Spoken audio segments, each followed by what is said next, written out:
اور عدالت کی جانب سے آج ہی تگڑا ایکشن لے لیا گیا ہے اور فوری طور پر وفاقی حکومت کے وکیل کو طلب کر لیا گیا ہے آج کے لیے ہی۔ اس کی تفصیل میں آپ کے ساتھ شیئر کروں گا، ساتھ میں آپ کو بتاؤں گا پاکستان تحریک انصاف کے سربراہ عمران خان سے سہولت کاری کے الزام میں جو سابق ڈپٹی سپرنٹینڈنٹ اڈیالہ جیل کی حراست کا معاملہ تھا، اس میں چیزیں مزید گمبھیر ہو گئی ہیں اور اس میں جو پیش رفت سامنے آئی ہے وہ بھی میں آپ کے ساتھ شیئر کروں گا۔ اور پاکستان تحریک انصاف کے دو رہنماؤں کی درخواستوں پر، ایک تو پاکستان تحریک انصاف کے ایم این اے حاجی امتیاز، جن کا آپ جانتے ہیں کہ پہلے ان کو گرفتار کیا گیا، پھر وہ فرار ہو گئے، پھر ان کو دوبارہ گرفتار کیا گیا اور یہ سلسلہ جاری ہے، اور وہ گجرانوالہ کی جیل میں موجود ہیں۔ گجرانوالہ کی جیل میں وہ اس وقت اینٹی کرپشن کی حراست میں ہیں۔ ان سے متعلق ایک درخواست دائر کی گئی تھی ان کی اہلیہ کی جانب سے، اور چونکہ وہ ایم این اے ہیں، پارلیمنٹیرین ہیں، تو یہ مطالبہ کیا گیا تھا کہ ایم این اے حاجی امتیاز کو جیل میں بی کلاس سہولیات دی جائیں اور ملاقات کے لیے بھی یہ درخواست دائر کی گئی تھی۔ جسٹس طارق سلیم شیخ صاحب نے سماعت کی۔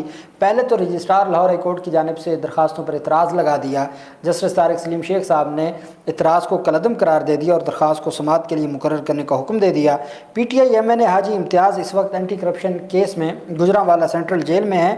ان کی اہلیہ کا موقف تھا کہ مخصوص نشستوں کے فیصلے کے بعد حاجی امتیاز پر پارٹی پاکستان تحریک انصاف سے وفاداری تبدیل کرنے کے لیے دباؤ ڈالا جا رہا تھا۔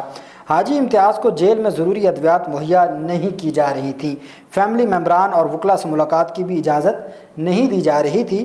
گجرانوالہ سینٹرل جیل انتظامیہ وکلاء سے حاجی امتیاز کو ملاقات کی اجازت دے، جیل میں بی کلاس سہولیات مہیا کی جائیں اور حاجی امتیاز کے خلاف تمام کیسز کی معلومات فراہم کی جائیں۔ یہ ایک مختلف اس میں استدعائیں کی گئی تھیں، اور یہی وجہ ہے کہ اس کے اوپر اعتراض لگا تھا کہ جب کوئی اسپیسیفک نہ ہو اور ایک سے زائد استدعائیں ہوں تو اس کی بنیاد پہ اعتراض لگا تھا۔ لیکن عدالت کی جانب سے یہ پہلا پاکستان تحریک انصاف کے لیے بڑا آج کا ریلیف تھا، جس میں عدالت نے اعتراض کو کالعدم قرار دے دیا اور عدالت نے کیس کو سماعت کے لیے مقرر کرنے کا حکم دے دیا۔ دوسری طرف پاکستان تحریک انصاف کے سوشل میڈیا ایکٹیوسٹ عدیل بھٹی کی بازیابی کے لیے درخواست پر سماعت ہوئی۔ عدالت نے اگلی سماعت پر D G Punjab forensic science laboratory کو ذاتی حیثیت میں طلب کر لیا۔ عدالت نے کیس کی سماعت 20 اگست تک ملتوی کر دی۔ درخواست گزار نے کہا کہ جب اغوا کیا جا رہا تھا تو گاڑیوں کے نمبر نظر نہیں آ رہے، مگر نامعلوم افراد کے چہرے نظر آ رہے ہیں۔ ویڈیوز میں پولیس کی گاڑیاں بھی موجود ہیں، مگر یہ لوگ مانتے نہیں ہیں۔ جسٹس طارق سلیم شیخ نے سماعت کی اور انہوں نے 20 اگست تک D G Punjab forensic agency کو طلب کر لیا کہ ابھی تک آپ نے گاڑیاں اور جو چہرے ہیں جو بھی اغوا کار ہیں ان کے چہروں کی اب تک تفصیلات کیوں نہیں سامنے آ سکیں۔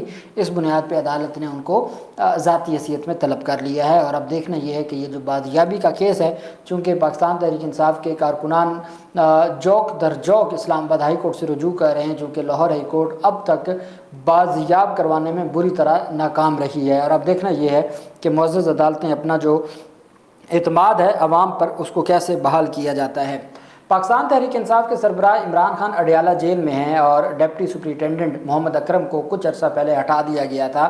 اب فیض حمید کی گرفتاری ہوتی ہے۔ آج انصار عباسی کی جانب سے کالم لکھا جاتا ہے اور وہ کہتے ہیں کہ کڑیوں سے کڑیاں مل رہی ہیں، اور فیض حمید رابطے میں تھا عمران خان سے، اور وہ دوران حراست بھی رابطے میں تھا، اور جو رابطے کا ذریعہ ہے وہ یہ ڈپٹی سپرنٹینڈنٹ اڈیالہ جیل تھے، اور ان کی پوری ٹیم تھی اور پورے ان کے سہولت کار تھے۔ پوری ایک انہوں نے ایک ڈرامہ سین بنایا ہے۔ عمران خان کے لیے سہولت کاری پر سابق ڈپٹی سپرنٹینڈنٹ اڈیالہ جیل کا پورا نیٹ ورک پکڑا گیا ہے۔ میڈیا ذرائع کے مطابق اہم پیشرفت سامنے آئی ہے، جس کے مطابق سیکیورٹی اداروں نے سابق ڈپٹی سپرنٹینڈنٹ اڈیالہ جیل محمد اکرم کی گرفتاری کے بعد ان کا جیل میں جو نیٹ ورک تھا اس کو بھی پکڑ لیا ہے۔ جیل کے مزید 2 افسران سے بھی پوچھ گچھ شروع کر دی گئی ہے۔ دیگر 2 افسران میں اڈیالہ جیل کے اسسٹنٹ ناظم سابق ڈپٹی سپرنٹینڈنٹ ظفر شامل ہیں۔ دونوں افسران سابق ڈپٹی سپرنٹینڈنٹ اڈیالہ جیل اکرم کے قریب رہائش پذیر تھے۔ سلام، آپ میں سے کافیوں نے پوچھا ایکسپرٹ آپشن کے ساتھ کیسے ٹریڈ کرنا ہے۔ ذرائع کا کہنا ہے کہ اڈیالہ جیل سے ہٹائے گئے ڈپٹی سپرنٹینڈنٹ محمد اکرم سے حاصل معلومات کی بنیاد پر مزید 6 ملازمین سے بھی پوچھ گچھ کی جائے گی۔ محمد اکرم کے 2 اردلی، 3 وارڈز اور وارڈر اور ہیڈ وارڈر سے پوچھ گچھ کی جا رہی ہے۔ تمام ملازمین محمد اکرم کے قریبی تصور کیے جاتے ہیں۔ عمران خان کو جیل میں موبائل فون کی سہولت فراہم کرنے کے حوالے سے بھی مثبت پیش رفت سامنے آئی ہے۔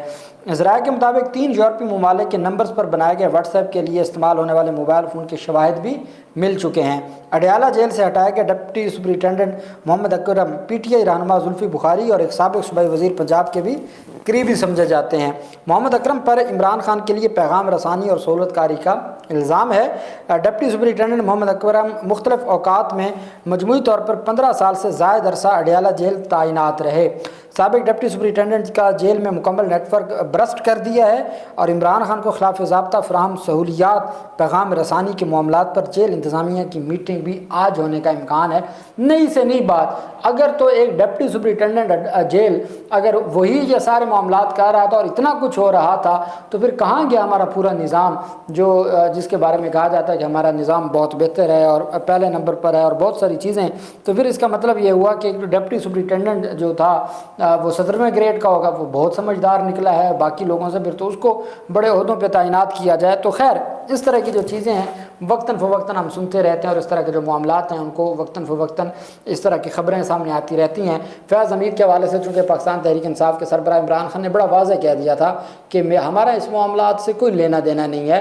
ہاں اگر آپ کو لگتا ہے کہ ابھی سہیل وڑائچ نے بھی اور انصار عباسی چونکہ یہ خود ساختہ ترجمان بنے ہوئے ہیں، وہ کہتے ہیں پہلے ان کی جانب سے کہا گیا تھا کہ جی پاکستان تحریک انصاف کے سربراہ عمران خان سے اور 9 مئی کی منصوبہ سازی میں ملوث ہیں فیض حمید۔ اب یہ کہا جا رہا ہے جی کہ فیض حمید نے ہمیں کہا کہ پاکستان مسلم لیگ نون کو کہا کہ مجھے اب اگلا آرمی چیف بنا دیں۔